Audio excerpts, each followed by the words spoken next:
Hello students, आप सब कैसे हैं? आई होप सब अच्छे होंगे। अब हम स्टार्ट करने जा रहे हैं अपना टॉपिक इंडिफरेंस कर्व तटस्थ वक्र।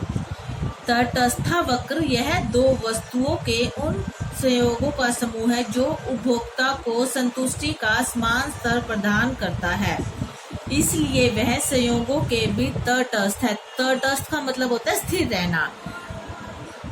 इंडिफरेंस कर्व में दो वस्तु के संयोगों को बताया गया है और जैसे कि इस डायग्राम में आप देख सकते हैं कि एक तरफ एप्पल है और एक तरफ है ऑरेंज। एप्पल और ऑरेंज है और ए बी सी डी ये चार उनके कॉम्बिनेशंस बताए गए हैं। अगर एक ए कॉम्बिनेशन में बताया गया कि अगर वह एक एप्पल खरीदता है तो वो 10 ऑरेंज खरीदता है। बी में क्या बताया गया कि 2 एप्पल खरीदता है तो 7 ऑरेंज है। और सी में क्या है, 3 एप्पल लेता है तो 5 ऑरेंज लेता है। और डी में 4 एप्पल लेता है तो 4 ऑरेंज लेता है। इसका क्या मतलब है? Indifference curve IC curve, indifference curve कहा जाता है इसको। दो वस्तुएं लिए उन्होंने, एप्पल और ऑरेंज। हर एक पॉइंट पर ABCD उपभोक्ता को सभी पॉइंट्स पर संतुष्टि का स्तर क्या मिलता है? यहाँ पर समान मिलता है। एक एप्पल 10 ऑरेंज के बराबर उसे इतनी संतुष्टि प्रदान कर रहा है। इंडिफरेंस कर्व एक ऐसा वक्र है, इस वक्र पर प्रत्येक बिंदु दो वस्तुओं के ऐसे संयोगों को प्रकट कर रहा है जिनसे उपभोक्ता को संतुष्टि का समान स्तर प्राप्त होता है, चाहे वो कोई भी पॉइंट हो। इसमें उपभोक्ता की संतुष्टि स्थिर रहती है। तटस्थ का मीनिंग क्या होता है? स्थिर रहना, अर्थात उसकी संतुष्टि क्या रहती है? स्थिर रहती है। और यह दो वस्तुओं के संयोगों को ही प्रकट करता है। जैसा कि हमने पीछे लास्ट वीडियो में बताया गया था, उत्पादन संभावना वक्र में भी दो वस्तुओं को लिया गया है और इसमें भी दो वस्तुओं को ही लिया गया है। इनमें थोड़ा सा डिफरेंस है, तो आपको ये थोड़ा सा ध्यान से पढ़ना पड़ेगा। बिल्कुल जरा सा ही डिफरेंस है, इसलिए ध्यान से देखें। प्रिंसिपल प्रॉपर्टीज ऑफ IC, विशेषताएं। तटस्थ वक्र को अनधिमान वक्र भी कहा जाता है। यह ऋणात्मक ढलान वाला होता है। ऋणात्मक ढलान वाला ये नीचे की ओर आ रहा है, ऐसे IC वक्र नीचे की ओर आ रहा है, इसका ढलान नीचे की ओर होता है। इसका मतलब यह है कि एक वस्तु अधिक लेनी है तो दूसरी वस्तु से कम लेनी है, कि अगर एक वस्तु अधिक ली जाती है तो दूसरी वस्तु को वो क्या लेता है? कम। इसलिए इसका ढलान नीचे की ओर होता है। सेकंड पॉइंट है, तटस्थ वक्र मूल बिंदु की ओर उन्नतोदर होता है। मूल बिंदु की ओर उन्नतोदर होना है, इसका कारण सीमांत प्रतिस्थापन दर का घटना है। यही है कि अगर हम एक वस्तु ज्यादा लेते हैं तो दूसरी वस्तु का क्या करना पड़ेगा? हमें त्याग करना पड़ेगा। हम दोनों वस्तुएं ज्यादा अधिक मात्रा में नहीं खरीद सकते, क्योंकि हमारे पास साधन क्या होते हैं? सीमित होते हैं। इसलिए हमें एक वस्तु खरीदने के लिए दूसरी वस्तु का त्याग करना, वो क्या कहलाता है? सीमांत प्रतिस्थापन दर कहलाता है। ये इसकी प्रॉपर्टीज है, ये इंपॉर्टेंट है काफी। अगर आपके क्वेश्चन 6 नंबर का क्वेश्चन आता है तो आपको पहले उसकी डेफिनेशन, फिर ये डायग्राम, फिर उसकी प्रॉपर्टीज और फिर उसका लास्ट में इक्विलिब्रियम बताना है। थर्ड पॉइंट है, तटस्थ वक्र कभी भी एक दूसरे को छूते या काटते नहीं है, अर्थात इनका एक दूसरे को काटना संभव नहीं है।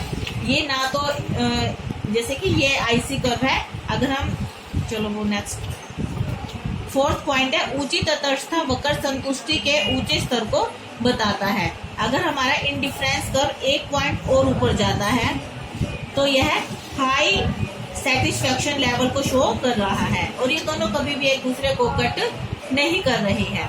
तटस्थ वक्र न तो X को और न ही Y को छूता है। ये न तो X को टच करता है और न ही Y को टच करता है, अर्थात उपभोक्ता दो वस्तुओं के विभिन्न मात्राओं के एक संयोग को ही खरीदता है।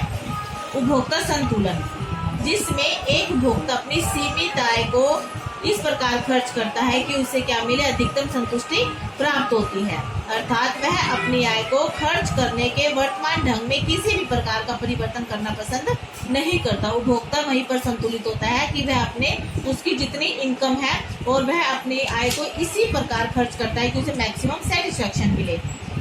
बजट रेखा या कीमत रेखा, ये सब पॉइंट्स अलग अलग है, ये डिफरेंस कर्व में नहीं आते। एक नंबर की डेफिनेशन में पूछा जाता है कि कंज्यूमर इक्विलिब्रियम क्या है, या बजट रेखा को और क्या कहा जाता है? कीमत रेखा भी कहा जाता है। बजट रेखा या कीमत रेखा जो दो वस्तुओं के उन विभिन्न संयोगों को प्रकट करती है जिसे अपनी दी हुई आय एवं वस्तुओं की दी हुई कीमत पर उपभोक्ता खरीद सकते हैं। कंज्यूमर इक्विलिब्रियम, उपभोक्ता संतुलन, संतुलन वहां प्राप्त होता है जब कीमत रेखा और तटस्थ वक्र एक दूसरे को स्पर्श करते हैं। लास्ट में जब आप इन डिफरेंस कर्व में क्वेश्चन के एंड में आपने यही लिखना है कंज्यूमर इक्विलिब्रियम। इक्विलिब्रियम वहां पर होता है जहां पर हमारा कीमत रेखा और तटस्थ वक्र एक दूसरे को क्या करते हैं, स्पर्श करते हैं।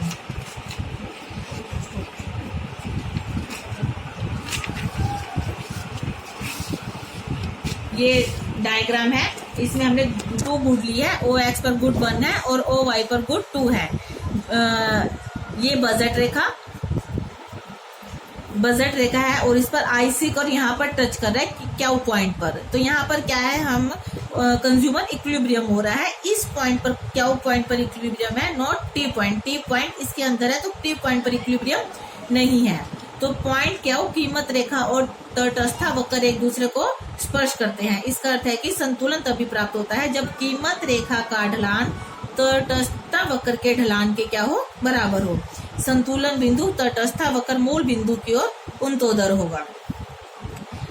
Thank you students. अगर आपको और वीडियो देखनी है तो इस चैनल को लाइक, शेयर और सब्सक्राइब जरूर कीजिएगा। Thanks for watching.